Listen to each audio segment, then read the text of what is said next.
Mana tahu nanti aku sudah mati, ya semoga ini jadi amal jariah aku dan ini menjadi rekam jejak yang gak akan pernah terhapus. Allah itu tidak akan pernah memenangkan yang zolim.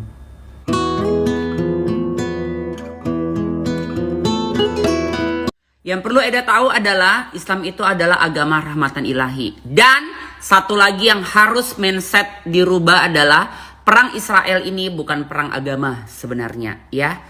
Perangnya bukan perang agama. Justru di Palestina itu punya 3 agama, ya. Kristen, Yahudi, dan Muslim. Jadi kita sama sekali, khususnya orang Palestina itu sangat cinta damai, ya. Tidak ada masalah. Justru ya semua sejarah membenarkan kalau Palestina itu menerima ya kedatangan Israel dengan besar hati. Karena mereka adalah tamu sebenarnya. Palestina itu, jadi kita belajar sejarah dulu jadinya Eda ya. Jadi sebelum Eda pro dan nggak pro itu, pelajari dulu status live apa ya, speak up saya sama status yang saya komentari ya. Kalau Eda bilang kita jangan pro-proan tapi perdamaian. Loh justru Palestina itu damai banget. Damai banget, dia justru kena damainya dia mengundang orang ternyata musuh dan selingkuh. Malah Eda bilang pula kita seharusnya dengan pro-pro sana menciptakan kedamaian kalau agama kami. Jadi masuk hati Eda agama Buddha, agama Hindu, agama Islam menyuruh perang-perang, menyuruh pro-pro. Karena saking damainya lah Palestina itu dia menerima yang bukan warga, yang bukan siapa-siapanya di negara dia yaitu Israel. Nah kalau Eda bilang waktu Hamas kenapa kami nggak bersuara semua? Ngapain kita bersuara? Penyerangan Hamas saat itu karena memang kita sudah terzolimin dan mereka mau menguasai Palestina.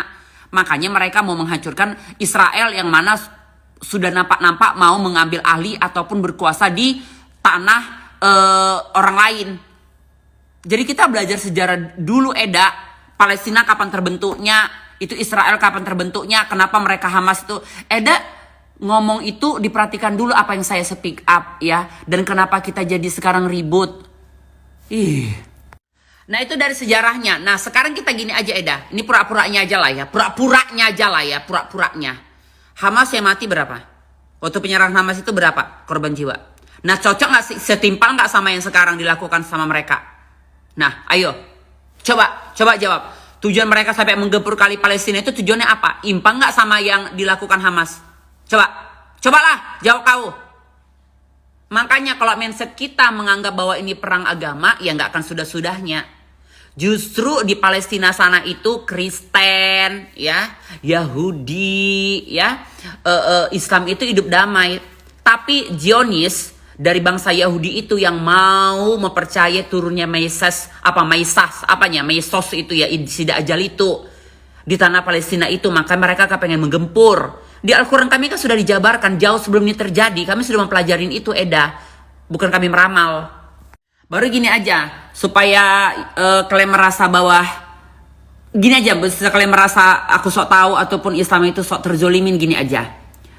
Mana tahu aku nanti sudah mati ya. Mana tahu nanti aku sudah mati ya. Semoga ini jadi amal jariah aku. Dan ini menjadi rekam jejak yang gak akan pernah terhapus. Allah itu tidak akan pernah memenangkan yang zolim. Kecurangan, kejahatan tidak akan pernah abadi dan tidak akan pernah menang. Jadi indennya tata Palestina nanti yang menang. Itu sudah janji Allah di Al-Quran. Ya, jadi jauh sebelum perang ini sudah ada cerita itu di Al-Quran. Bahkan Allah membiarkan dulu dia menyakiti, menzolimi, meluar binasakan bangsa Palestina. Tapi pada akhirnya Allah akan turun tangan langsung untuk memenangkan Palestina. Karena Allah itu maha baik. Dan cerita ini sudah kami ketahui jauh sebelum ini terjadi. Bukan Al-Quran itu peramal, tapi Al-Quran itu adalah cerita sesungguhnya.